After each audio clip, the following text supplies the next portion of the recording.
of bought, and it's just, for me, it's just a perfect storm. It's something that shouldn't work based on a production history level. None of this should make any sense, and everyone, for whatever reason, is just completely in on it. And I can acknowledge that maybe if you're not into cheesy 80s maximalist action stuff, maybe this is just a bunch of cliches that become monotonous to you after a while.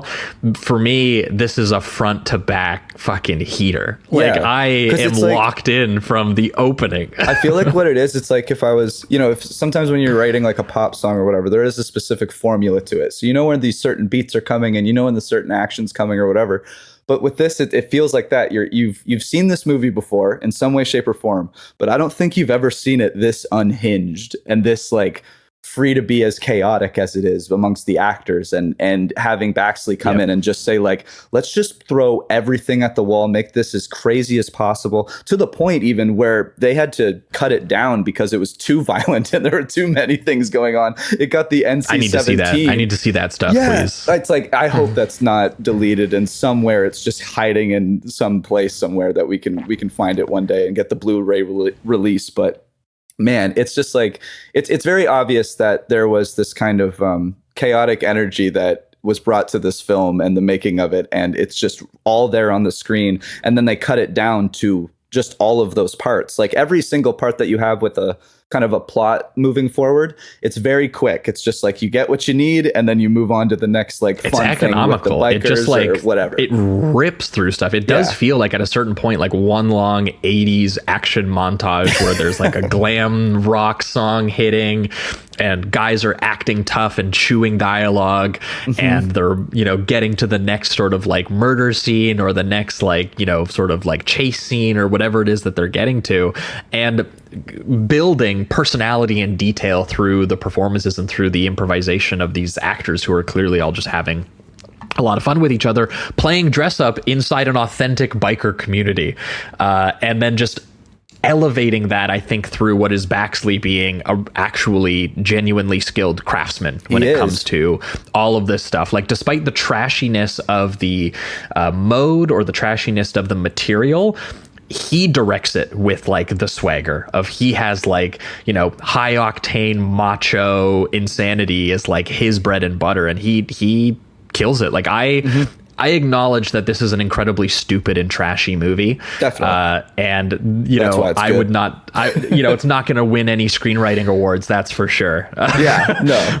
But although some of I think Henriksen might be should have been. If you want to nominated. give Henriksen writing credit, maybe yes, maybe actually yes, maybe it does deserve a screenwriting award. It's unbelievable. But I mean, Baxley does have like, I think even the first shot is something where I'm like, okay, Baxley's trying to do something here, where you start with the security footage of the grocery store that we're about to see just get absolutely destroyed. The opening is incredibly reminiscent, by the way, of Cobra. I was just going to say. The exact opening where Stallone goes into a grocery store. There's a bunch of absolutely maniacal psycho goons just being evil. You're not even sure what it is that they're stealing or like what it is they're trying to get away with. They're like, a version of them being evil are like unloading machine guns into boxes of Ritz crackers is something they do in the opening. And you're just like, wow, these guys hate America or something. Yeah, and you're assuming like, okay, they must be still after the money, but when they start just destroying the cereal aisle, you're just kind of like, why are we doing this? Just get what you need and get out of there. So it does feel like more like they're maniacs, and like all the criminals in the city are, not only just trying to get the money, but they're just trying to kill people and cause havoc and destruction or whatever. And I just love that it starts with the security footage, and then to come in, that security footage gets shot, and then you get this big close up of the guy that does it, and he's as like cartoonishly evil and loud as you could possibly imagine. And again, there is a thing with this, like this era. It was specifically like, I think the early 90s, mid 90s kind of thing, where long hair was just on like every henchman, every single one of them. And wet. Wet. If it's darker hair, it's got to be wet. Absolutely. It's like, it's got wrestler mindset. You know what I mean? Like everyone is absolutely jacked and has just the longest hair, wet hair ever. Like they've oiled it up. It's so fun and stupid, and I just love the look of it.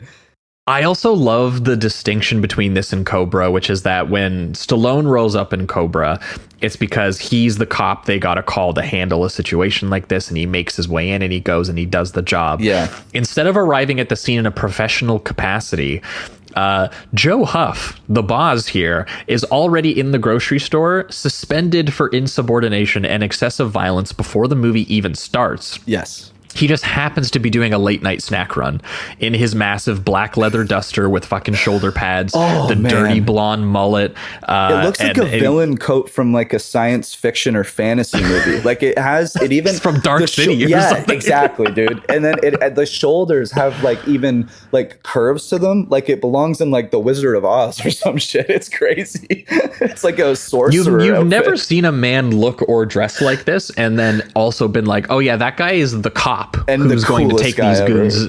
He's going to take these goons down, and he's like eating cookies. He's got a squeaky wheel on his cart, and he basically, decides he's going to take these goons down. He's throwing them through the glass. He's tricking them by tossing cans of spinach at them and doing something as simple as making them slip and trip into a stack of Coke cans. Is a huge slide stunt where the dude fucking biffs like crazy. Like that's how you know what you're gonna get out of this movie, is that it is small enough in scale that it has to open on a Seagal or a Stallone movie, like grocery store robbery sequence. It's not like they don't have the biggest budget in the world. Yeah. But Craig R. Baxley is like, I don't care. I'm going to deliver this huge stunt. Like this guy just got like wire pulled from a shotgun off the top of a building. Yes. And I also love, like, again, this establishes his mentality this whole time.